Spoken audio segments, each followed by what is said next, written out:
ಪ್ರತಿನಿತ್ಯ ನೇಣಿನ ಹಗ್ಗ ಕಣ್ಣೆದ್ರಿಗೆ ತೂಗಾಡ್ತಾ ಇರೋದು ನೋಡಿಯೂ ನಾನು 8 kg ಜಾಸ್ತಿ ಆಗಿದ್ದೀನಿ ಅಂದರೆ ಹೊರಗಡೆ ನಿಮ್ಮ ಆಹಾರ ಸರಬರಾಜಿನ ವ್ಯವಸ್ಥೆ ಸಮರ್ಪಕವಾಗಿಲ್ಲ ಅಂತಾನೆ ಸಾರ್. ಇದನ್ಯಾರಿಗೂ ಹೊರಗಡೆ ಹೇಳಕ್ ಹೋಗ್ಬೇಡಿ. ಕೇಳಿಸ್ಕೊಂಡವರು ಹೊರಗಡೆ ಇರೋದಕ್ಕಿಂತ ಒಳಗಡೆನೆ ಇರೋದು ಲೇಸು ಅಂತ ಮೈದುಂಸೋ ಜೈಲೂಟಕ್ಕೆ ಬಂದಾರು ಕದ್ದೋಕೊಂಡು. ಚೆನ್ನ, ವಾಟ್ ಎ ಬ್ಯೂಟಿಫುಲ್ ನೇಮ್. ನಿನ್ನ ಹೆಸರಿಗೆ ತಕ್ಕನಾಗಿ ತುಂಬಾ ಚೆನ್ನಾಗಿ ಮಾತಾಡ್ತೀಯ.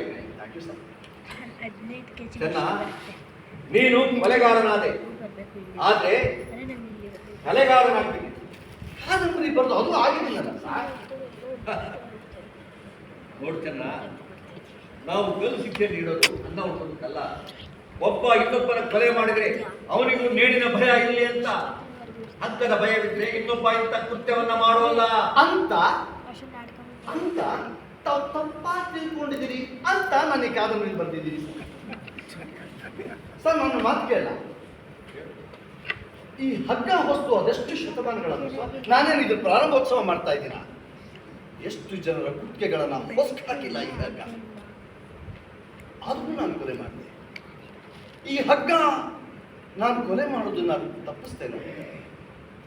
ಹಗ್ಗ ಕೊಲೆನ ತಡೆಯಲ್ಲ ಸರ್, ತಡೀಲಿಲ್ಲ, ತಡೆಯೋಲ್ಲ. ಆದರೂ ಹಗ್ಗ ಇರಲೇಬೇಕು. ಇಲ್ಲದೇ ಇದ್ರೆ ಕೊಲೆಗಳ ಸಂಖ್ಯೆ ಜಾಸ್ತಿ ಆಗುತ್ತೆ. ಅದೊಂದು ಅಭಿಪ್ರಾಯ ಅಷ್ಟೇ ಸರ್. ಅದೇ ನಿಜ ಅಂತ ಯಾವುದೇ ಅಂಕಿ ಅಂಶಗಳು ಅದನ್ನ ನಿರ್ಧರಿಸಿಲ್ಲ ಸರ್. ಕೊಲೆ ಯಾಕಾಗತ್ತೆ ಅನ್ನೋದ್ರ ಬಗ್ಗೆ ತನಿಖೆ ಆಗುತ್ತೆ. ಯಾಕೆ ಸರ್? ಅದೆಷ್ಟು ಪ್ರಕರಣಗಳಲ್ಲಿ ನಡು ರಸ್ತೆಯಲ್ಲಿ ಮಚ್ಚಿನಿಂದ ತಲೆಯನ್ನ ಕತ್ತರಿಸಿದ ರುಂಡದ ಪ್ರಕಾರ ನೇರವಾಗಿ ಆ ಕೊಲೆಗಾರ ಠಾಣೆಗೆ ಬಂದು ಈ ಕೊಲೆ ನಾನೇ ಮಾಡಿದ್ದು ಅಂತ ಕಾನೂನಿಗೆ ಶರಣಾಗಿದೆ ಸರ್. ಇಲ್ಲಿ ಹಗ್ಗ ಕೊಲೆಗಾರನನ್ನ ಹೆದರಿಸಲಿಲ್ಲ, ಬದಲಾಗಿ ಅವನೇ ಹಗ್ಗವನ್ನ ವರಿಸಿದ. ನೋಡು, ನೀನು ಹೇಳ್ತಾ ಇರೋದು ಸರ್, ನನ್ನ ಮಾತು ಕೇಳ. ಕೊಲೆ ಮಾಡಿದವ್ರು ಎಲ್ರಿಗೂ ನೀವು ನೇಣಿ ಶಿಕ್ಷೆ ಕೊಟ್ಟಿದ್ದೀರಾ ಸರ್? ನೋಡ್ತೇನ ಕೆಲವು ಸರ್, ಬೇಡ ಬೇಡ, ನಾನು ಇದನ್ನ ಇನ್ನೊಂದು ರೀತಿಯಲ್ಲಿ ಕೇಳ್ತೇನೆ. ಕೊಲೆ ಮಾಡಿಯೂ ಸಹ ನೇಣಿನ ಶಿಕ್ಷೆಯಿಂದ ತಪ್ಪಿಸಿಕೊಳ್ಳೋಕೆ ಸಾಧ್ಯನೇ ಇಲ್ಲ.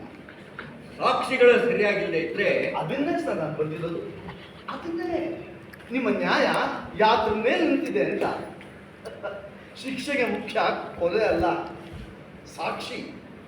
ಕೊಲೆಗಾರ ಬುದ್ಧಿವಂತಿಕೆಯಿಂದ ಜಾಣದಿಂದ ಕೊಲೆ ಮಾಡಿದ್ರೆ ಅವನ ಗೌರವಕ್ಕೆ ಈ ಸಮಾಜದಲ್ಲಿ ಏನೂ ತೊಂದರೆ ಇಲ್ಲ.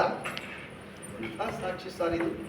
100 ಜನ ಸೇರಿ ಅವಳನ್ನು ಕೊಲೆ ಮಾಡ್ದ ಅಂದ್ರೆ ನೋಡು ಚೆನ್ನ, ನೀನು ಹೇಳಿದ ಹಾಗೆ ಕೆಲವು ಸಂದರ್ಭಗಳಲ್ಲಿ ಆಗಿದೆ, ಆದರೆ ಅದು ತುಂಬಾ ಅಪರೂಪ.